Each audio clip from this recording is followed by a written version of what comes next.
timely for us. An 200-year-old lighthouse in Bruce County has added to its history. This week, it welcomed a milestone 30,000th visitor, a moment celebrated by those who helped maintain the structure. CTV's Scott Miller now with that story. When Marilyn Pope came from Acton to enjoy a tour of Chantry Island near Southampton on Wednesday, she had no idea she would be making history as the 30,000th visitor to the historical site. Surprising? I don't know. Yeah, totally shocking. Since 2001, Southampton's Marine Heritage Society volunteers have been taking visitors from across North America to visit Chantry Island and its more than 150-year-old lighthouse. Built in 1859, the Chantry Island Lighthouse and Lighthouse Keeper's Home started falling into disrepair in the 1980s.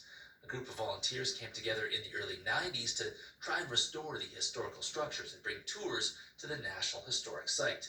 By the late 90s, restoration on the Lighthouse Keeper's Home began, and by 2001, tours to the island off the coast of Southampton began. 30,000 visitors, it is a milestone for this organization, and to think it all started with a group of people meeting at the Walker House in the 90s and saying, how can we enhance our tourism for Southampton, what can we do?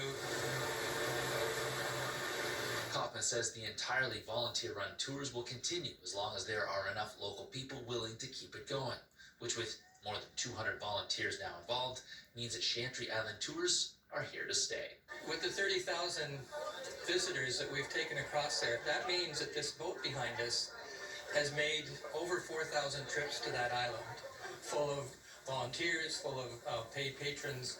So it is an ongoing, a great deal amount of work, but we have an enormous amount of fun doing it. The Marine Heritage Society, they've been doing these tours for years and years now, and it's one of the best things about our community. One of the best things about Southampton is the tours to the island. Of course, the lighthouse on the island, and getting out there and being able to climb up it and look out across the water and back at the shore. As for the 30,000th visitor, Marilyn Pope, she's happy to have been a part of history and would recommend the 2-hour tours to everyone.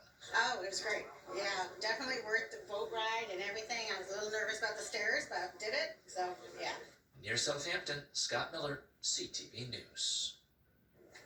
Well, that's kind of cool. Yeah. 30,000 people taking a look at that historic structure. Yeah, and even the 200 volunteers, which I had no idea. I've never been there. It's been on my list to check out, but Yes. that's very impressive. I've seen lighthouses in other places, Cape Cod, Nova Scotia, but yeah, I was going to say 200 people. That took me by surprise as well. That's a lot of dedication to preserving a structure like that. 4,000 trips on that boat, too. Very cool. All right. That's